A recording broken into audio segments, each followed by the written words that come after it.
Okay, so you've read Weight Loss Apocalypse. You've watched the video. You understand what HCG is doing, right? So it's magnifying the hormone that food magnifies, so you don't need as much food. And because of that, you're not going to experience hunger very often. You're still going to experience hunger. It's just not going to be as often. And it requires less food to get rid of it. So normal daily eating is going to be totally inappropriate. So breakfast, inappropriate. Lunch, if you're not hungry, inappropriate. Everybody else is going to be eating, inappropriate. And you have to be okay with that, and you want to, be around people eating and not feel like you're being deprived or punished in any way. Because you're not hungry. So if you're not hungry, what do you foresee being a challenge for yourself? I think that part of it, what really struck me in your book was how, being with other people and socializing always seems to be around food. Oh, absolutely. So spending time with family, friends, everything. And celebrating food's always a part of it, so. Yeah, and can you find a way to celebrate that's not defined by food? Is there something else that you can, what type of feeling are you getting, and can you create that feeling without it being attached to something? I think part of it, as far as the social aspect of it, is like you've said, is that everyone else is doing it. So, but I think that if I just prepare myself mentally, that I'm with these people because I want to be with them and I enjoy their company. It's not about the food. It shouldn't be. It shouldn't. You're right. But you were taught that it's about the food. Right. And it's a ritual. It's part of how we express, love, gratitude, excitement. It's part of how we express everything. And why is it that we've attached so much emotion to that action when it's so incredibly sabotaging towards our health? And a lot of it is the fact that there's the attached emotion to it. It's almost like lucky socks. It's, how do you win a game without the lucky socks? You know what I mean? It's like we think that we can't really get, because there's emotional attachment to that food, we feel without food we don't get that emotion. And so because it's normalized that everybody else is eating, if you eat less than that you're abnormal. And that's true. But we have to focus on the desire to eat. You can have a desire for weight loss all you want, but if you still have that desire to eat excessively and to use food for emotional reasons, you're going to have to live and feel like you have to have self-discipline the rest of your life. And if you intrinsically want to eat less, it doesn't require discipline because you don't want to eat more. And then it's not even a diet. So the real solution here isn't how much weight you lose. It's, can we lose the emotional desire to eat so that you actually don't want to go back to that? There's no appeal to it. That you could be in a room with the most amazing food ever, at anything you wanted available to, made from the best chefs around the world, and you're not going to want to eat without hunger. That's really the goal here. Is that it doesn't matter. If there's no need for it physically, it's not worth it. You don't need it emotionally. Food shouldn't have that much power in your life. So you've got to look at your history and think, when in your history did food become emotionally powerful for you? It's when I was little. I remember sneaking food when I was a little kid, and I think I started doing that because my mom would restrict certain types of food, so food that was bad was restricted. Okay, so she emotionalized the food as having a negative value emotionally. Right. And she probably felt that way. She's like a food Nazi is what I call it. It's crazy. Yeah. Right? So think about that for a little bit. Was she right? No. So you, by creating that kind of fundamentalist, rigid view of food as this is bad, don't eat it, then you feel negative about yourself if you do, as if you've done something wrong. So then you perceive yourself as less than, less valuable, and to be worse, if you rely on your mom to give you self-esteem, give you validation and acceptance, if you do something she doesn't approve of, you're vulnerable to her punishment and lack of love from her. Isn't that crazy? But it makes a lot of sense. I mean, it's like lying in a way. You know, if she tells you not to do something and you do it, why would you tell her? So it makes sense why you would hide, because that's a way that's like lying. And then it's almost making that food really powerful, because now it's something that an addiction began for you at a very young age. And a lot of it has to do with the fact that we are so harshly judgmental. So we need to really make some sense of why you've reacted with food the way you have, so that you have compassion for yourself. You know? Do you think if your mom knew the outcome of your relationship with food today, that she would continue to have that? Do you think she would do that again to you? No, not if she really understood. I agree. You know, I'm a mom. I've got 3 kids. I'm doing the best I can with the most purest intentions for my children. I want them to have beautiful self-esteem and to become who they are. And I'm messing them up right now. I don't know what I'm doing, but I'm doing something. You know what I mean? There's no way your mom was intentionally creating this intense negative relationship with food. And if she knew what she knows now, she wouldn't have done the same thing. So let's imagine your mom didn't create emotional judgment to food. Do you think you would have needed to hide? No. Do you think food would have been a big deal then? So where would you be today? Not overweight. And the relationship you have with food and your body, right? Because now you're judging your body. Right. So food would be used for fuel instead of emotional reasons. Yeah, absolutely. And you also wouldn't be defined by the way you look. You wouldn't be judging yourself physically. I mean, you have to really get down to, I mean, that's the beginning. I mean, when did this snowball into an eating disorder for you? I think in my early 20s is when I actually started putting on excess weight, because I was really active when I was in school, in high school and stuff. So did you hide food in high school too? Yes. Or was it something that you would get out with your friends and eat whatever? And did you always compensate too? If you were out with friends, you'd be the one that would just be eating, like, because there was some freedom to eat without your mom around. Absolutely. So you would end up just gorging yourself, just because you knew when you got home there wasn't going to be any availability of that food. Okay.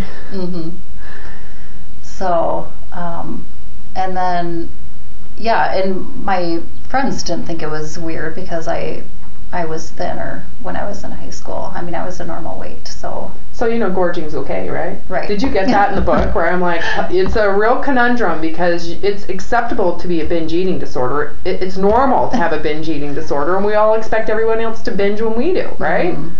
But when you're fat, you cross the line. Now you have a problem. It's crazy. So then you get to college, right? You're in your 20s. You're sedentary, you're starting to work. Right. You're still eating the same way. Is that when you left your house, when you left home? Right. So when I was 18 and went to college, then I had that freedom to eat whatever I wanted all the time. So did it get worse or did it get better? It got worse. Okay. So it became an obsession, you think? Yes. Where you thought about it all the time? Well, I think it was a process. I mean, it wasn't immediate. Okay, because there's a lot of, you're kind of being pulled in many different directions because there's sexuality going around, there's alcohol, there's partying, there's new friends and people, so you kind of are pulled in many directions. So it's almost hard to focus just on food. Right. And then I got into this relationship when I was 21, and that's when I think things got, the worst for Where me. you started to really focus in on the outlet of food alone. Oh, yeah. Yeah. Why do you think? What were you compensating for? Was it an abusive relationship, or was it a relationship you really didn't want to be in? It was both. Okay. I think subconsciously I recognized that it was not a good relationship for me, and then there was abusive stuff also. Mm-hmm. So both.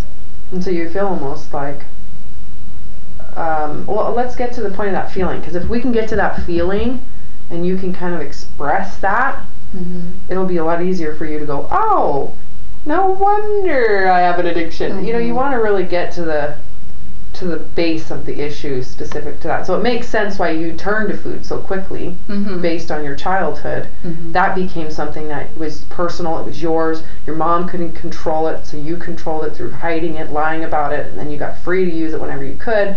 Then you get into a relationship with someone that you thought liked you but didn't end up liking you, right? That's usually the case.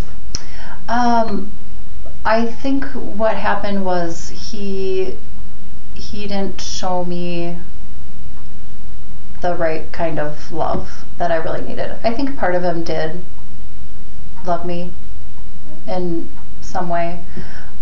We ended up getting married. We were together for several years. But he wasn't affectionate. He didn't express it in the way that you needed it. Right. So it was just a difference, very different. Mm-hmm. If I were to just get to the base of the problem here, it's feeling that it's someone else's job to take care of you. I just blogged about this today. You might want to go read that one. Uh-huh. It's someone, at some point in time you were taught that your value has to be given to you, that someone else needs to tell you you're valuable. Mm-hmm. I would agree with that. Yep, and it comes from the media, it comes from parents, it comes from religion, it comes from boyfriends, girlfriends, friends who aren't friends, enemies. Someone who honks, I use this as an example, someone who's really pissed off and honks his car at you has the power to make you mad. Mm-hmm. Because they have the power, right? So everybody outside of you has the power to either give you value or take value away. So if someone threatens your value, you're going to get defensive. Does that make sense? Mm-hmm. So at one point, and so you change who you are for those people. Because you want them to like you. So what do they think is valuable? Then you do it, right? Mm-hmm. Did you change yourself for this guy? Oh, absolutely. Okay, because he thought it was your job to make him happy, so he's going to inflict his judgment upon you to change so he can be a happy person. Because, right, it's someone else's job to make you happy. Mm-hmm. You see where I'm headed with that? Mm-hmm. So you both were living the same life, but in a mirror position. He was the persecutor, and you were the enabler. Uh-huh. He told you what to do, you did it. Made it worse. So eventually it's going to explode. Mm-hmm.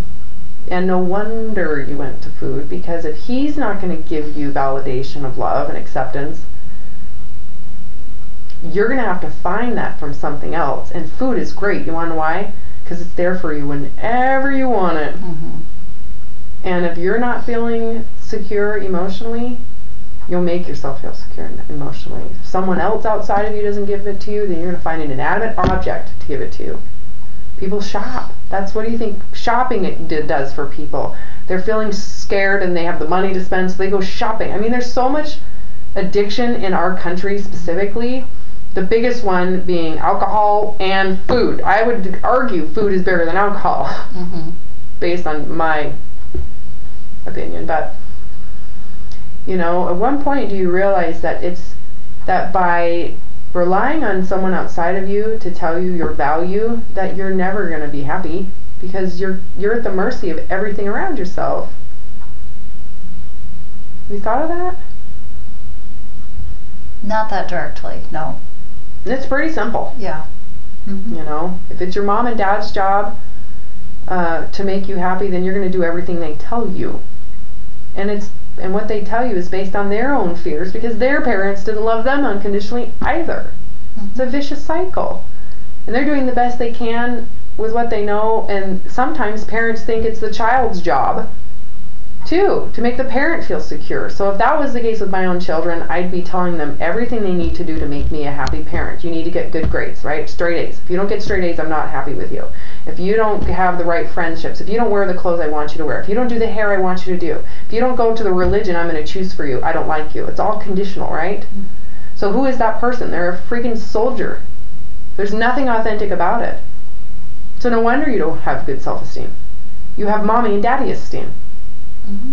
You had a boyfriend esteem. So you're constantly learning that you have to change who you are to please other people, and you never really get to know who you are. Have you really got to where you've thought about who you are if you didn't have mom and dad, if you didn't have a boyfriend, if you didn't have the job that you had, and you didn't have the house that you have and the car that you drive, if you're sitting there naked in the middle of nowhere, how you'd find peace and happiness with who you are? Mm-hmm. That's a place you should go. Mm-hmm. Because that source is what existed when you were born.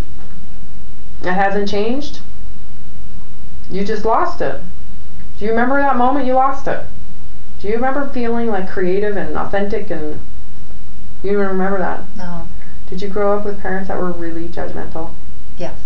Fundamentalist Christians or religious? Anything? Not overly. Okay. But. Well, there you have it. What were they judging by? What standard, I guess, is what I'm headed towards.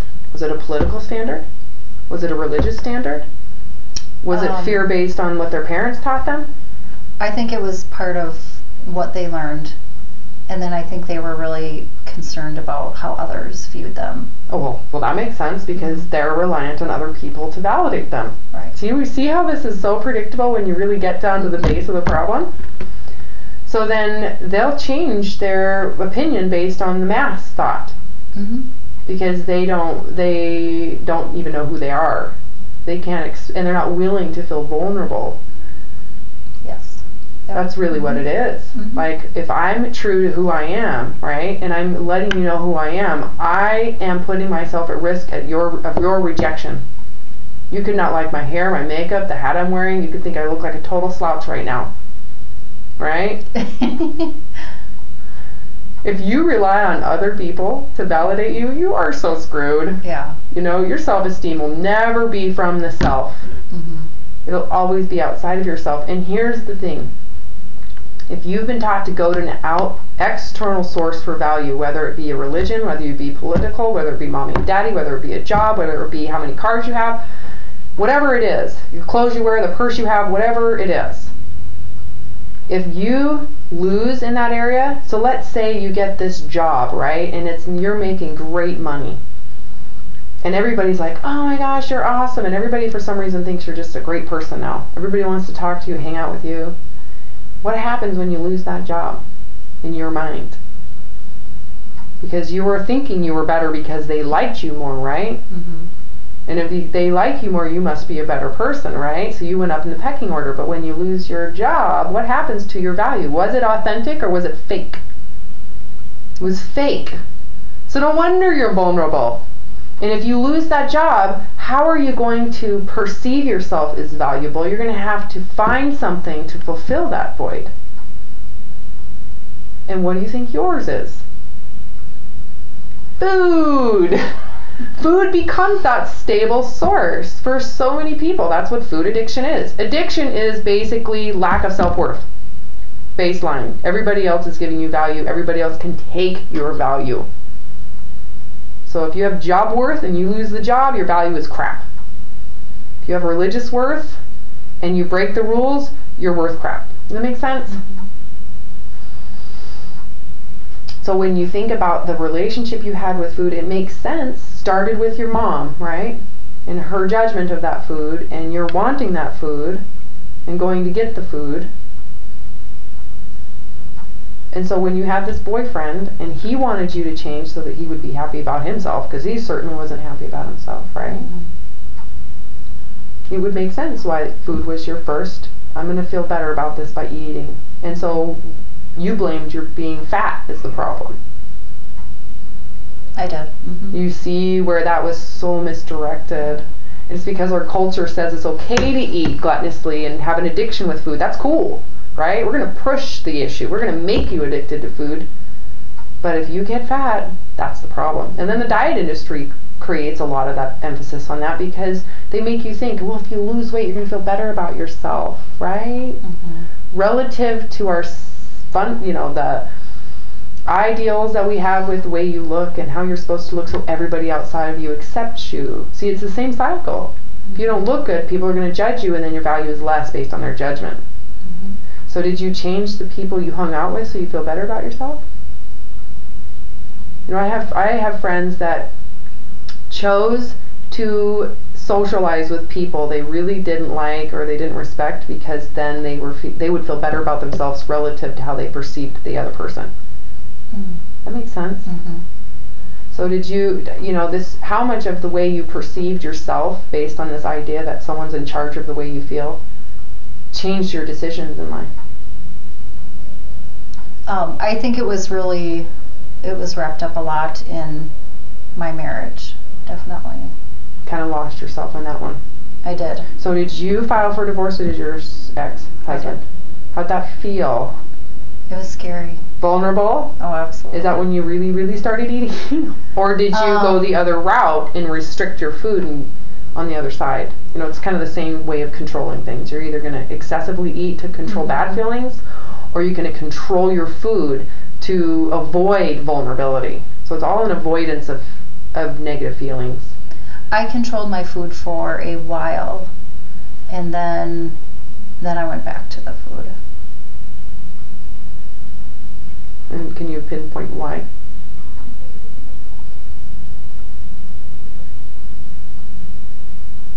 I don't know why. Was there a job change? Were you in another relationship? The reason why I'm asking is so that you can make some sense of why you're here in front of me right now. That it actually, if anybody else was in the same exact position you were from birth on it, they would do the same exact thing based on the outcome that you were placed under, that it actually makes some sense. I think what happened was when I ended the marriage, I started restricting food because I wanted to look better. Because you thought that the way you looked might have taken away from your happiness. Yeah. And so that's a very simple thing. Plus you're in the market again, so you want to be sexually appealing. That's a whole nother dependency that we have. I think we need to be sexually appealing, otherwise you're not valuable either. I think that's what probably the main reason was. I thought, okay, well, I need to look good if I want to attract someone else. So you're willing to let go of the food addiction for a body addiction. Yes. That's understandable, don't you think? Not to say that it was the right thing or it helped you emotionally, because it didn't at all, but it would make sense why you went to that direction, right? And then eventually it didn't work anymore. Was it a diet mentality that just sucked and it wasn't worth it after a while, so you might as well go back to the eating disorder? Was. And then I think I just decided, well, I don't know if it was that I recognized that I didn't need to get in another relationship. So I kind of gave up on that. And so food became your boyfriend. Right. Yep. So it became your one-night stand. It was your shoulder to cry on. You guys frolicked. You and food frolicked in the meadow. Yeah. And it was exciting every day. You got to pick something else to eat, and it was became an obsession once again, I bet. And it's a big lie, because it's not really who you are. That was the way you compensate for feeling vulnerable that someone might not like you. Stemming from your mom, who she loves you dearly. She would do anything for you. Like I said, if she knew what she knows, she could sit in this room, she'd be bawling. She'd never do it again. She didn't know what she was doing. So have you had peace with that in your own mind? Oh, definitely. So if you didn't have that reaction, how would you feel emotionally with vulnerability? Do you think that you would feel as weak as you do? No. Because you would have developed a sense of strength over time. How old was that you were there when you started eating with food emotionally? I think I remember as far back as I think when I was in elementary school. Would you say like 6, 7, 8? Maybe 8. Okay. 8 years old. So on some level, your emotional self-esteem is probably at 8 years old. Have you ever considered that? Although going through marriage and getting a divorce, that probably brought it up a little bit. Because that takes vulnerability scary. It's like jumping off a cliff and hoping to God you'll be safe. Yeah, definitely. That's what it feels like. But since then, if you're still using food as a crutch, you realize, like, if I put a brace around my neck, what would happen to my neck muscles? They'd weaken. You got it. And you have a brace around yourself emotionally when you think someone else is judging you. And who's the worst judge here, someone else or you? Me. Oh, absolutely. Absolutely. So you've got to be willing to find out, kind of start over with who you are. You know, what would you kind of need to have a moment of divorce with food. You know, when you decided to divorce your husband, your ex, it was one of those things that you said, I'm done, it's over, there's no turning back. I don't care if he calls me for a one night stand. I don't care if he apologizes and is sobbing, right? It's over. You need to get there with food, where no matter what, you could lose your job, you could, whatever it is, you could go to the biggest party in the world with all the best food in the world. Your mom could pass away. I mean, think of the worst case scenario stuff, that you'll never do that with food again. It's just not worth it. Food isn't meant to be used like that. It's an abuse. It's almost like you're the narcissist against your own body. You beat the crap out of it for your own emotional needs, and it's justified. And you blame your body for being fat and then inflicting all this pain emotionally for how you feel based on how our judgmental society judges obesity. So you've got to start taking personal responsibility for your own emotions, and it starts with developing a sense of who you are and being willing to let people know, even though they could potentially reject you. It's like telling the truth when you're afraid. Have you ever told a lie and had to tell the truth? Yes. Okay, you know how that feels? Yeah. That's what it feels like. You recognize that feeling?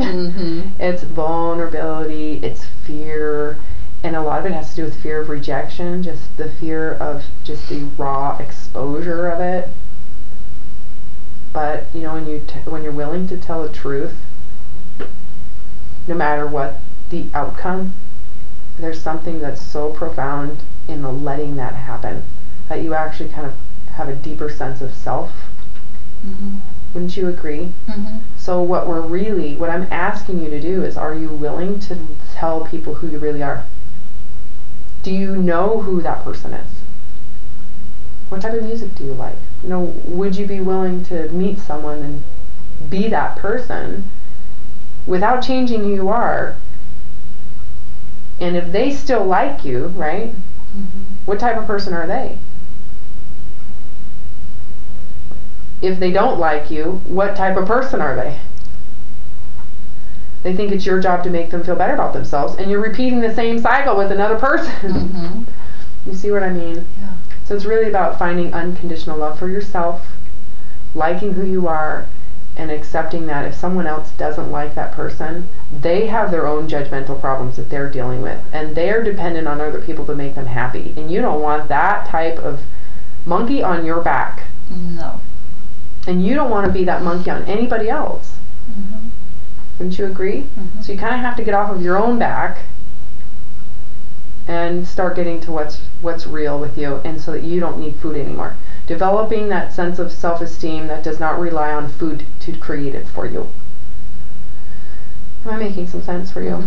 Absolutely. I never know, because there's so many different points to see this at, but you have to know you're no different than the majority of people that sit in front of me. It usually is the same exact story. Someone else took your power, you gave that power to something else, and no one, nothing, and no action should ever have the power that you've given it. Your body should not have the power to make you feel bad about yourself. Neither should food, and not having food shouldn't really have that much power either. So I'm going to go ahead and turn this off, and we can kind of get into some other really important things. Thank you so much for sharing. Sure.